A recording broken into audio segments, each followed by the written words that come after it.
NCI ನ್ಯೂಸ್ಗೆ ಸ್ವಾಗತ. ನಾನು ನಿಮ್ಮ PH ನಾಯ್ಕೋಡಿ. ದೇವರ ಹಿಪ್ಪರಗಿ ಶ್ರೀ ಆವುಗೇಶ್ವರ ತಪೋಧಾಮ ಪರದೇಶಿ ಮಠದ ಹೊಲ ಹಾಗೂ ಸುತ್ತಮುತ್ತಲಿನ ರೈತರ ಬೆಳೆಗಳ ವೀಕ್ಷಣೆ.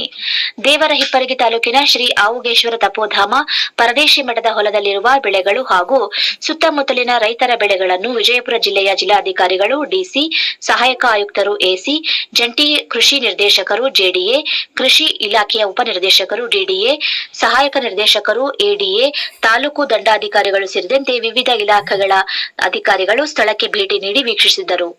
ಈ ಸಂದರ್ಭದಲ್ಲಿ ಬೆಳೆಗಳ ಪರಿಸ್ಥಿತಿ, ರೈತರ ಸಮಸ್ಯೆಗಳು ಹಾಗೂ ಕೃಷಿ ಸಂಬಂಧಿತ ವಿಚಾರಗಳ ಕುರಿತು ಅಧಿಕಾರಿಗಳು ರೈತರೊಂದಿಗೆ ಸಮಾಲೋಚನೆ ನಡೆಸಿದರು.